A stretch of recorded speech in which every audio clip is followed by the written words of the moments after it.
grade 1 through 10. And the pathologist, once we give him this very small piece of prostate that we've taken from various parts of the prostate, will look at this tissue under the microscope and tell us, is this a Gleason 2, 3, 4, or 10? That is very, very important for the prognosis of the patient. The very low-grade prostate cancers don't need treatment. Gleasons 2, 3, and 4 don't need treatment. Most prostate cancers are Gleason's grade 6 or 7. Grades 10, 9, and 10 are very malignant diseases, and they metastasize very early. Now, when they, the patients come and they go have an ultrasound, and that ultrasound, you'll be looking for some sort of cyst, nodule, abnormality on ultrasound. What is the next step after that? Well, the next step is really, the ultrasound is really to determine where to do a biopsy. Because the ultrasound, if the ultrasound is positive, if you do an ultrasound and you see something that looks like cancer, you could have found that out by feeling it with your finger. The ultrasound is really exclusively used to aim your biopsies. Originally, many years ago, we thought that ultrasound could see prostate cancer, but we've learned that it really cannot. So the biopsy can be done at your office? The biopsies are done in the office, and it's very important to do these biopsies because they give us the tissue, which allows us to make a specific diagnosis. And what we want to find is, we want to find a prostate cancer before it becomes physically evident. That is, a prostate cancer that's diagnosed under the microscope. This is the earliest form of the disease, and therefore the most curable. What we also now know is that the earlier we find the prostate cancer, the chances are the lower grade it will be. So with time, prostate cancers get worse. So one really shouldn't put these things off, because one may be trading a favorable diagnosis with an unfavorable grading and diagnosis. So once you find that it is cancer on the biopsy, then surgery is scheduled. Well, once we find that there's a biopsy, then we determine, what grade of the prostate cancer, and then there are many, many options. Before we proceed to any options, we know that when the PSA is consistently above 20, there's probably metastatic disease. When the PSA is less than 20, there probably is not metastatic disease. So this is a great step forward.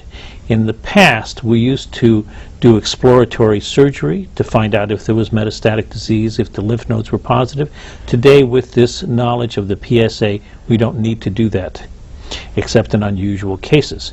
Once we've made the diagnosis, the usual thing that we will do is get a baseline CAT scan of the abdomen pelvis to evaluate the prostate, to evaluate any metastases. Generally, these are negative when we find things early, and we also do a bone scan, and these things are basically done to have a baseline for future comparison. And then when we give them the surgical choices, that the risk of that there is a cancer, Gleason 7 or 8, what choices do you offer the patient? Well, the patient has many choices, and this is something that's very important, because in other kinds of cancers, there's always a great deal of rush to get a decision made, to get treatment done. Prostate cancer, fortunately, is a relatively slow, progressive disease, so patients don't have to rush and make a diagnosis. And they can take the time to become well informed and select the treatment option which they're most comfortable with. Because like many things, once you go down one treatment road, it's very difficult to back up and do another treatment road. And the first option is to do nothing. And do nothing happens a great deal. We call this watchful waiting. Today we monitor the PSA because there aren't many other cancers that have a chemical test that can tell us the progression of the cancer. I have many men who are in their 70s and 80s who we've diagnosed prostate cancer, and we see that it's early and their PSA has not gone up and has remained stable. So we continue to watch those patients. Today, once a year, we'll rebiopsy them to make sure that there's no change in the status. And this is particularly true if the gentleman is elderly or if he has other diseases which may shorten his life, because prostate cancer may not hurt. A low-grade prostate cancer may not hurt that patient, or it may not hurt him for 15 or 20 years. So you have to be very careful who you recommend invasive treatment. If the cancer is of a higher grade, and if the gentleman is younger and healthier and has a longer potential lifespan, then he has various choices. The classic choice has been radical surgery. And radical surgery is basically removing the prostate. And if we can look at the diagram, one makes an incision at the level of the bladder and neck, and another incision at the end of the urethra, and removes the prostate. Then the bladder moves forward and is joined to the urethra, and the prostate is removed. This has been done for 40 years. Now this has risks of impotence and bladder incontinence? It does, it does. Fortunately, this doesn't happen very often. The incontinence is a very serious complication. It does happen, though. It happens in anywhere from 3 to 10% of patients. The older the patient is, what we've seen over the years is that patients who were continent after radical prostate surgery in the first 4 or 5 years, as they get into their 70s, 80s, and 90s, because of poorer muscular tone, then develop incontinence. Impotence is a very common factor after radical prostatectomy, because the nerves which control erections are often removed intentionally or purposefully at the time of the radical prostatectomy in order to have a good surgical margin and encapsulate and remove the entire tumor. So impotence is a high side effect, it's like 70%? Impotence can be at least greater than 50%.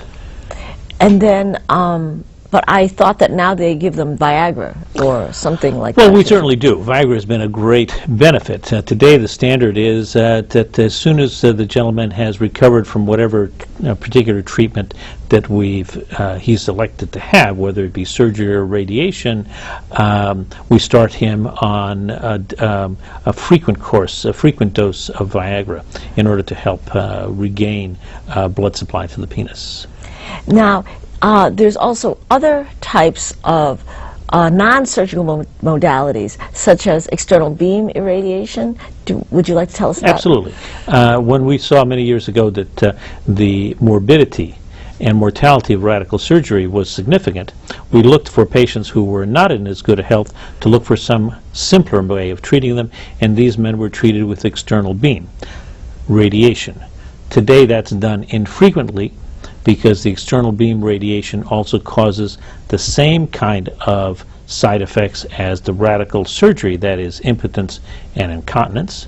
And in fact, the impotence and incontinence caused by radiation is more difficult to treat or to reduce this significance than the surgical. And the external radiation also damages other organs, damages the bladder and the rectum, so it's used very rarely today as a sole method of treatment. Now, in terms of life expectancy or prognosis, I assume that the surgery and the external beam have the same survival rates? I think that is absolutely true. You know, we believe that the survival is really dependent on how early you find the cancer and the Gleason grade of the cancer, as opposed to what therapy.